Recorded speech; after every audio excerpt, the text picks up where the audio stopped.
Udah, ya, udah silakan mulai.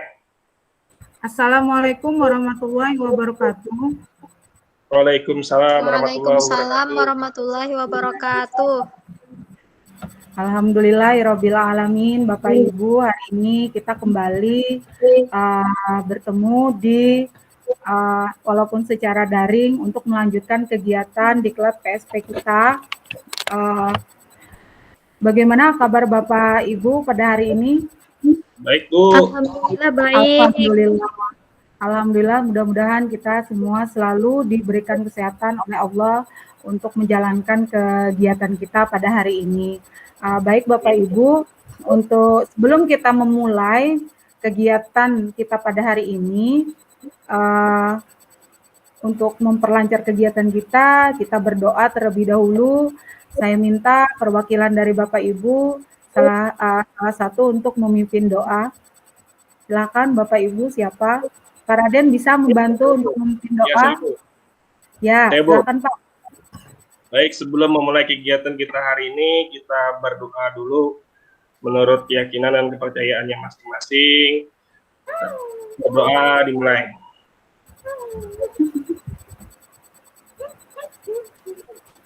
Berdoa selesai.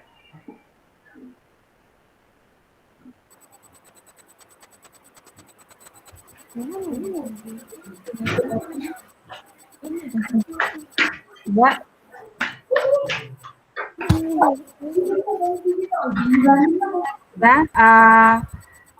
Alhamdulillah kita sudah berdoa, mudah-mudahan apa yang kita laksanakan pada hari ini dapat manfaat, terutama bagi kita sebagai pendidik, sebagai seorang guru, dan dapat menerapkannya nanti dalam proses pembelajaran kita di sekolah masing-masing. Baik Bapak Ibu, kemudian selanjutnya sebelum kita memulai kegiatan juga, siapa di antara Bapak Ibu yang mau untuk memimpin ice breaking agar menyegarkan, merefresh kembali otak kita sebelum saya menyampaikan materi atau konsep kegiatan kita pada hari ini. Siapa yang bisa memimpin ice breaking? Ibu Nur, bisa? Ibu Nur? Ya, Bu. Ya, bisa Bu memimpin ice breaking? Ya, alhamdulillah. Silakan Bu. Baik, Bapak Ibu, kalau saya bilang gajah,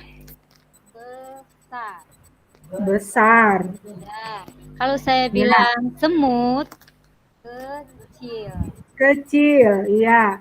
Bisa Bapak Ibu? Bisa. Bagaimana Bapak Ibu yang lain? Ya, silakan Bu.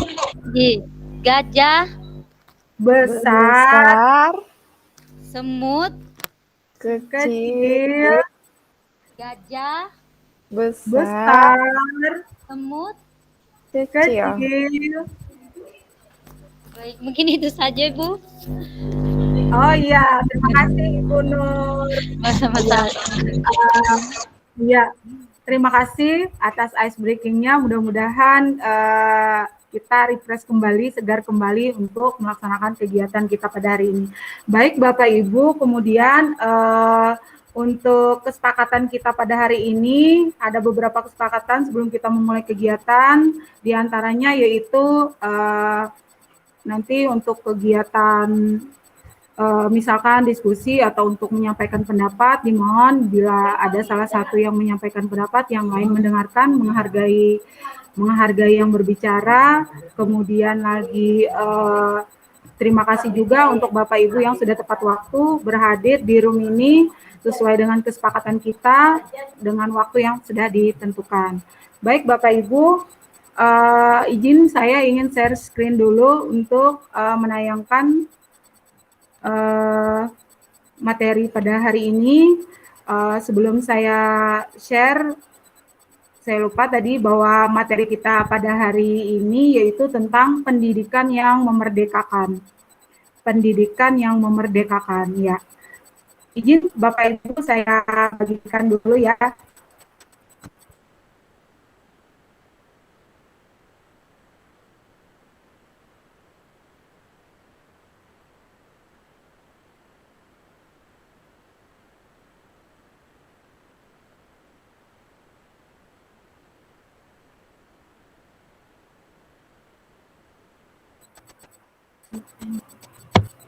Oh, window.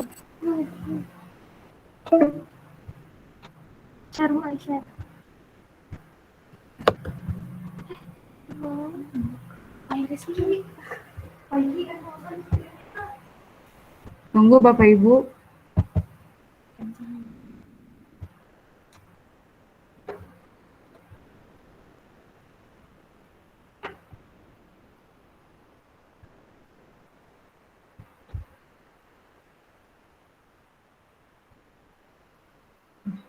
Iya, kelihatan Bapak Ibu? Ya, kelihatan, Bu. Iya. Nah, ini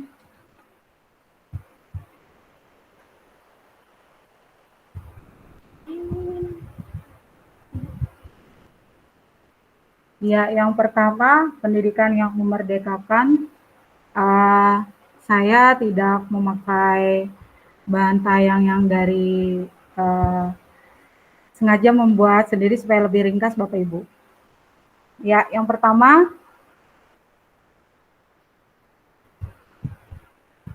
ya, Assalamualaikum warahmatullahi wabarakatuh.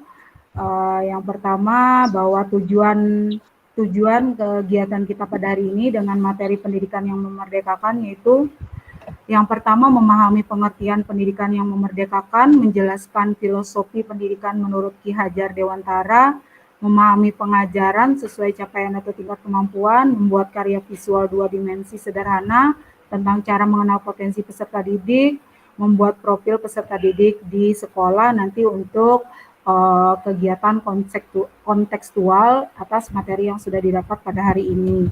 Kemudian kita masuk ke dalam elaborasi pemahaman, eksplorasi konsep yang pertama yaitu pendidikan yang memerdekakan.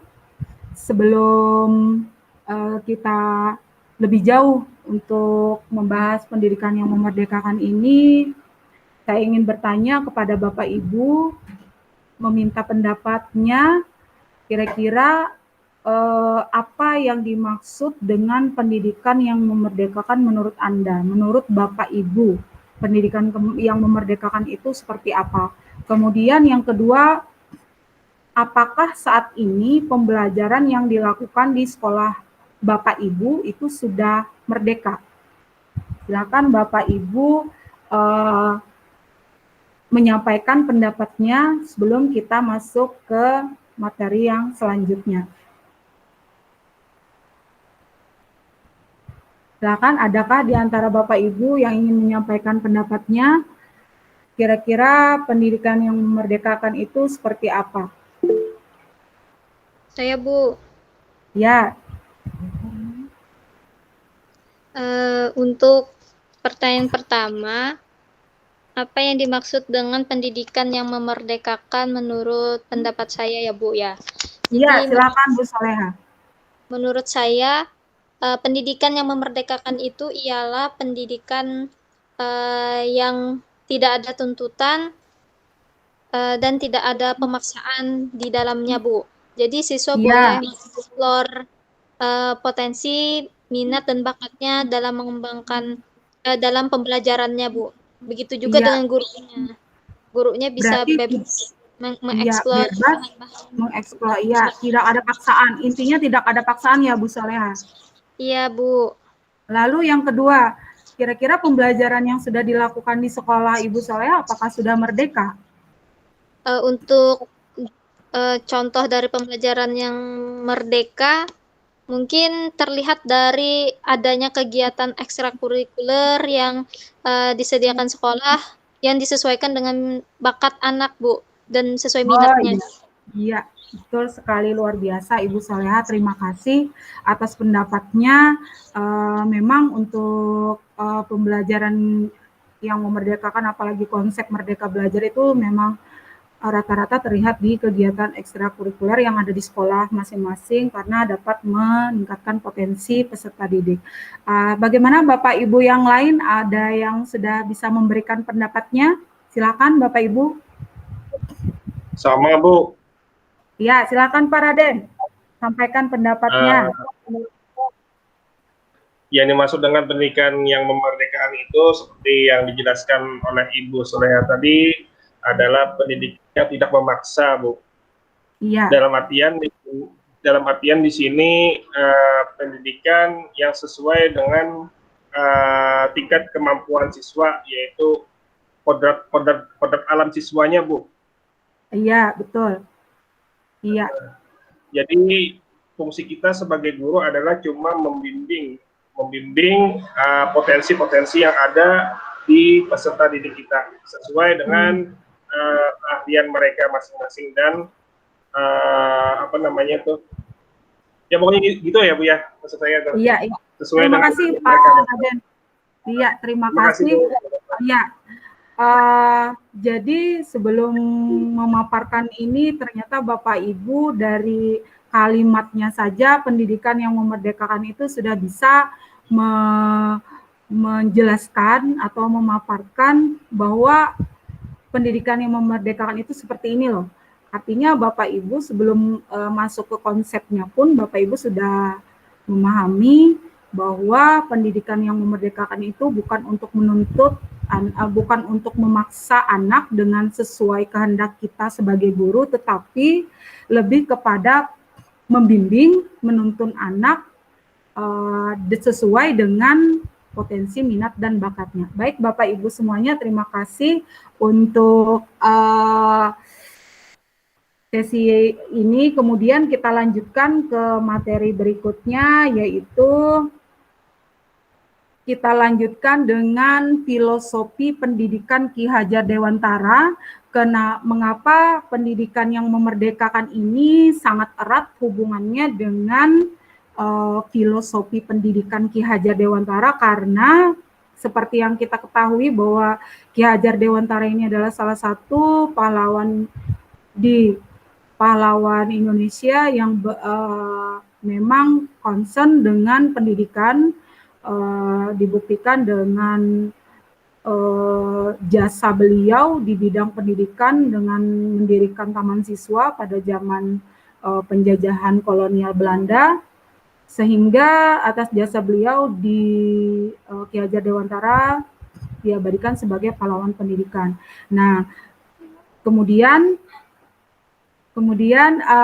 ada beberapa filosofi pendidikan yang menurut Ki Hajar Dewantara ini yang kemudian diambil atau kita ambil sebagai konsep dari pendidikan yang memerdekakan, yaitu di sini di layar, pendidikan merdeka itu berdaya upaya dengan sengaja untuk memajukan hidup, tumbuhnya budi pekerti, rasa, pikiran, roh, dan badan anak dengan jalan pengajaran, teladan, dan pembiasaan. Jangan disertai perintah dan paksaan. Jadi, apa yang sudah Bapak Ibu sampaikan pendapat tadi memang sejalan dengan filosofi pendidikan menurut Ki Hajar Dewantara, bahwa pendidikan yang memerdekakan itu di dalamnya tidak ada unsur perintah dan paksaan. Kemudian Bapak Ibu untuk lebih memahami materi pendidikan yang memerdekakan, saya akan mengajak Bapak Ibu untuk menonton video yang erat berkaitan dengan pendidikan yang memerdekakan ini. Silakan di sini. Oh iya. Tunggu Bapak Ibu, kelihatan Bapak Ibu untuk ini pendidikan zaman kolonial ini berupa videonya, tapi saya coba dulu untuk memutarnya Bapak Ibu, karena memang saya ini tadi laptop berganti, lalu kemudian ada sedikit, tunggu Bapak Ibu, saya mencoba dulu.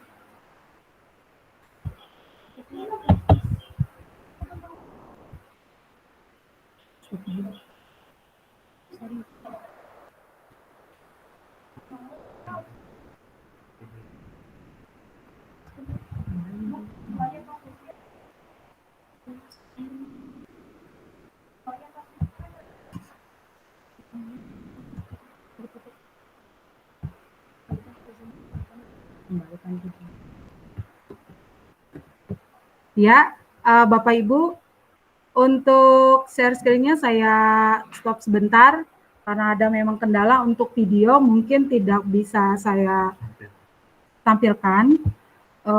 Tapi intinya video tersebut memang menggambarkan tentang pendidikan yang memerdekakan. Kemudian saya akan lanjutkan saja ke slide berikutnya.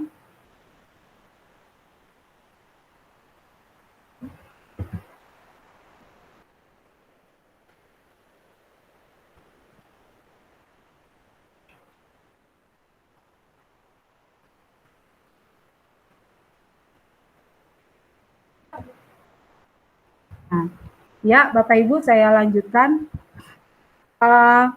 Tadi kita sudah membahas tentang filosofi, kemudian saya lanjutkan dengan asas pendidikan Ki Hajar Dewantara. Silakan Bapak Ibu perhatikan bahwa asas pendidikan menurut Ki Hajar Dewantara tadi sudah kita, filosofinya sudah kita pahami. Kemudian pendidikan menurut Ki Hajar Dewantara itu pada dasarnya adalah sebagai tuntunan dalam hidup tumbuhnya anak-anak. Maksudnya pendidikan adalah sebagai tuntunan menuntun segala kodrat yang ada pada anak-anak agar mereka dapat mencapai keselamatan dan kebahagiaan yang setinggi-tingginya baik sebagai manusia maupun sebagai anggota masyarakat. Kemudian kekuatan kodrat pada anak itu tiada lain ialah sebagai segala kekuatan yang ada dalam dirinya karena memang sudah kekuasaan kodrat. Tetapi Bapak Ibu, menurut Ki Hajar Dewantara, selain kodrat alam, kalau sesuai dengan kodrat alam, tetapi ada juga yang sesuai dengan kodrat zaman. Nah, di kodrat zaman inilah fungsi kita sebagai pendidik untuk menuntun anak agar tumbuh sesuai dengan potensi yang dimilikinya.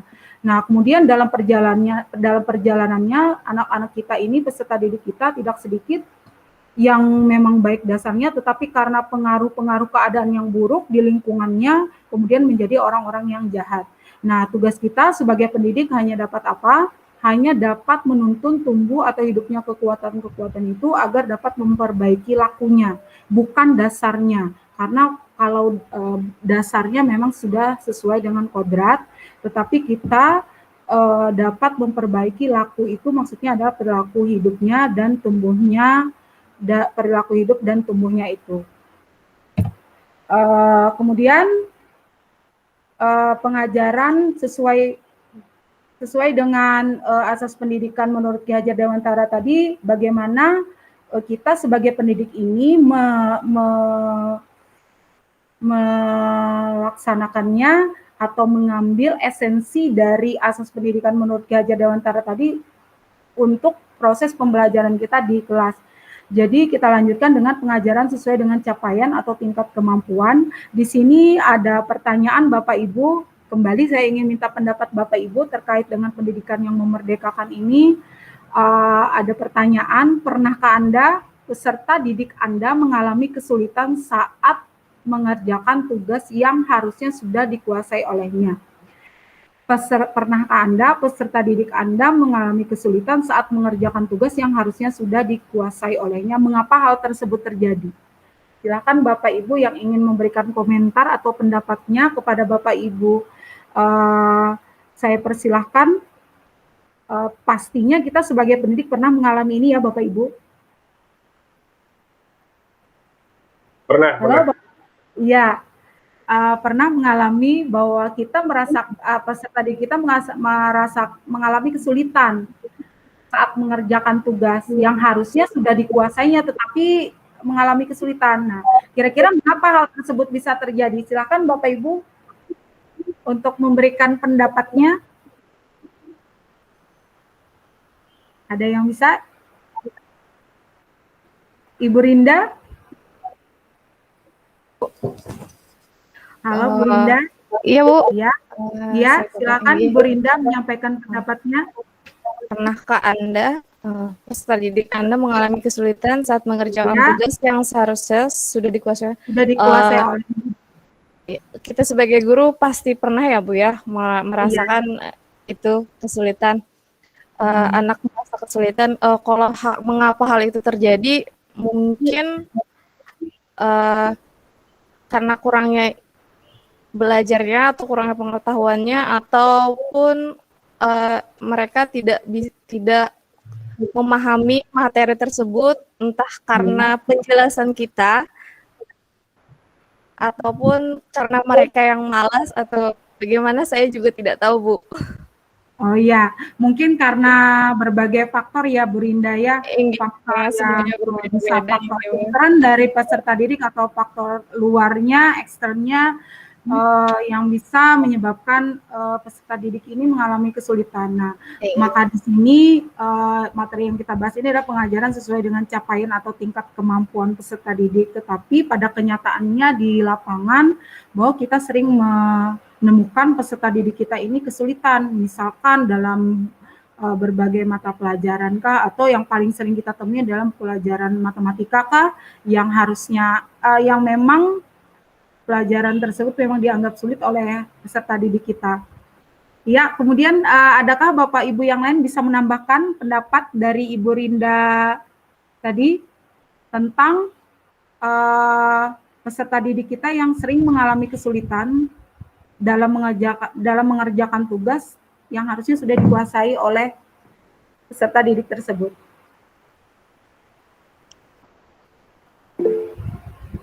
Ya, kalau tidak ada, Bu. Oh iya, silakan Pak Raden. Pernah, Bu. Iya, silakan Pak. Kenapa jadi hal tersebut terjadi? Kembali kepada diri kita sendiri ya, Bu, sebagai pendidik ya, Bu. Yang pertama kita tidak mau atau tidak mampu atau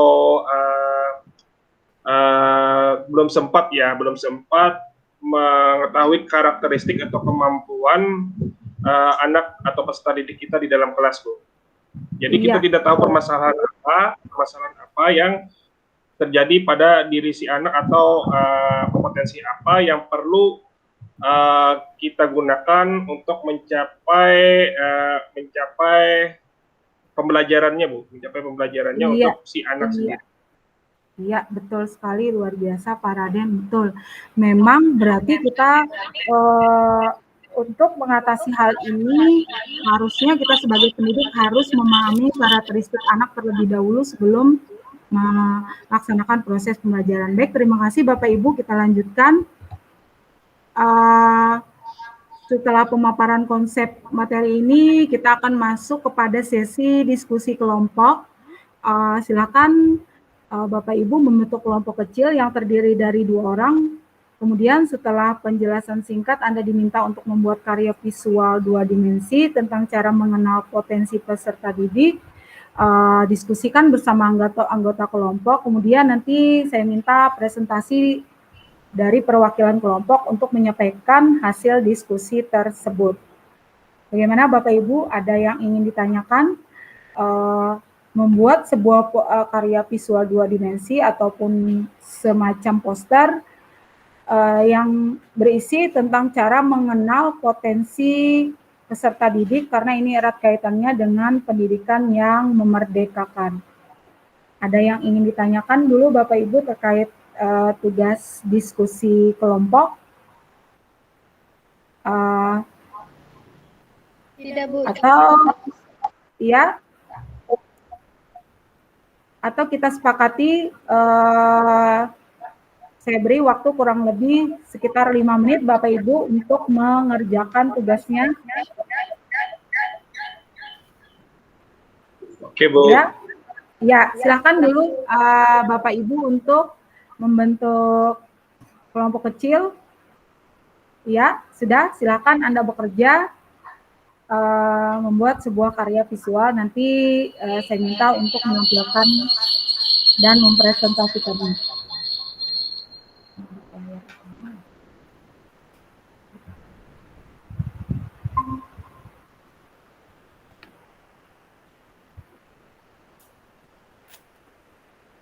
Ya.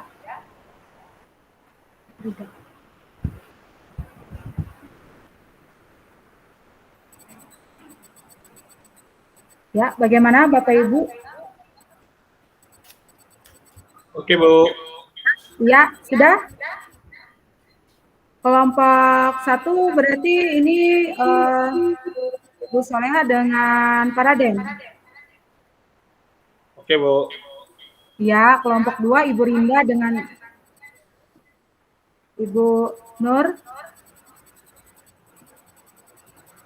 Bu Nur masih ada?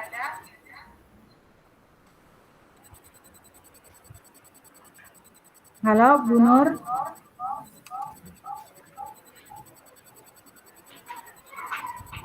Baik, silakan kelompok 1 bisa mempresentasikan dulu hasil diskusi kelompoknya.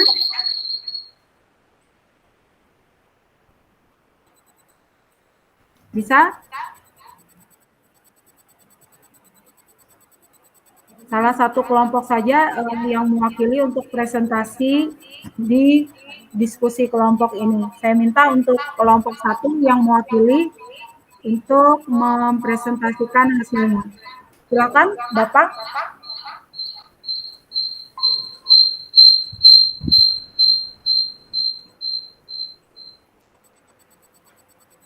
Ya, sudah kelihatan.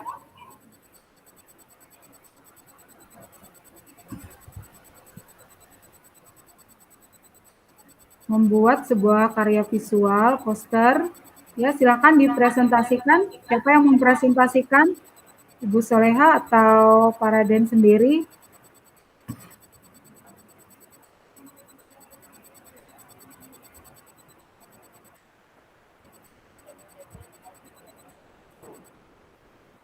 Ibu Soleha? Ya, Bu. Ya, silakan Ibu dibacakan hasil diskusinya. Baik. Untuk hasil dari diskusi kelompok terkait poster. Iya. Sebentar, Bu, kurang kelihatan.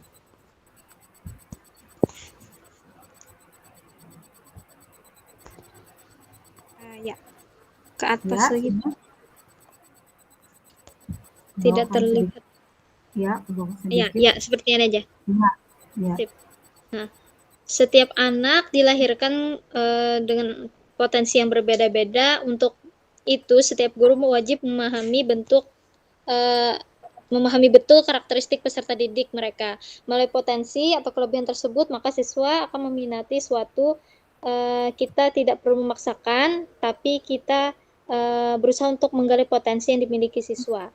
Nah, caranya yang dapat digunakan untuk mengenal potensi dan karakteristik peserta didik yaitu melalui pertama wawancara.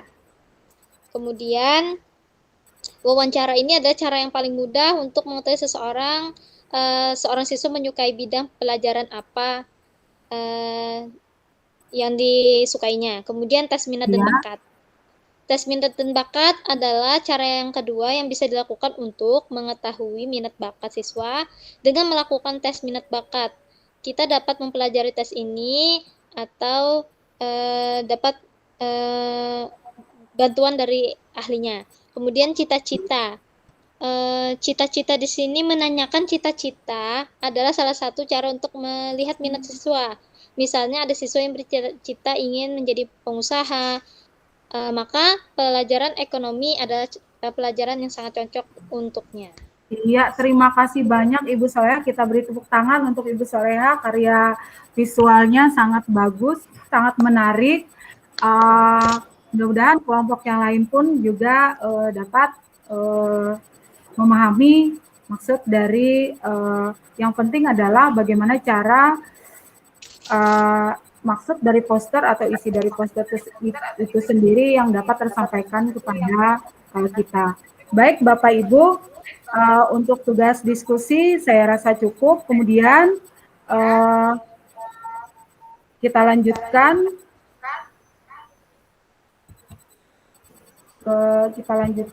untuk materi berikutnya, yaitu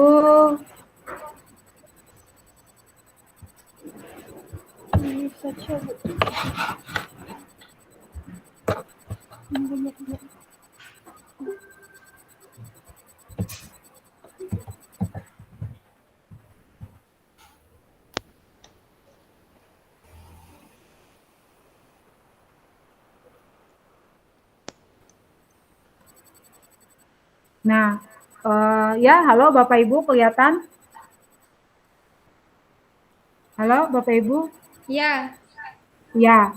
Kemudian yang terakhir untuk tugas demonstrasi kontekstual, coba Bapak Ibu membuat profil peserta didik di sekolah masing-masing.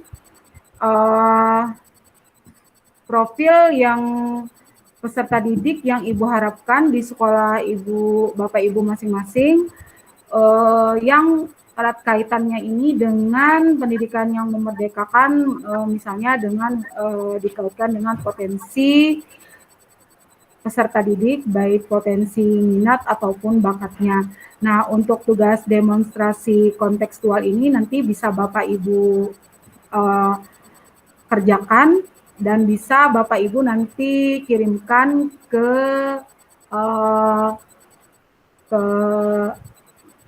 LMS ataupun ke email saya atau dapat biar saya dapat memeriksanya. Jadi tugas demonstrasi kontekstual ini tidak kita kerjakan sekarang, tapi Bapak Ibu bisa mengerjakannya setelah selesai kegiatan kita pada hari ini. Jadi adakah yang ditanyakan dulu Bapak Ibu untuk tugas demonstrasi kontekstual ini? Bapak Ibu bisa membuat profil peserta didik di sekolah masing-masing. Ada yang ingin ditanyakan kah Bapak Ibu? Atau sudah cukup? cukup Bu. Ya. Mungkin demikian untuk pemaparan materi dan juga kegiatan yang sudah kita laksanakan. Jadi saya simpulkan pada intinya bahwa pendidikan yang memerdekakan ini adalah memberikan pendidikan pengajaran kepada anak tanpa disertai dengan perintah ataupun paksaan, sehingga anak dapat melaksanakan pembelajaran di kelas dengan hati yang gembira, senang, sehingga anak pun dapat belajar dengan baik dan dapat berhasil di masa depannya nanti. Demikian, terima kasih Bapak Ibu untuk atensi ataupun perhatian Bapak Ibu. Saya ucapkan terima kasih. Kemudian untuk menutup kegiatan kita pada hari ini, Ibu saya minta salah satu dari Bapak Ibu untuk menutup kegiatan kita untuk memimpin doa. Bisa? Mungkin Ibu Rinda bisa untuk memimpin doa. Bisa Bu? Ya, silakan Ibu Rinda. Baiklah Bapak Ibu, sebelum kita menutup kegiatan pada hari ini, marilah kita berdoa bersama-sama. Semoga kegiatan hari ini membawa berkah untuk kita semua. Berdoa dimulai.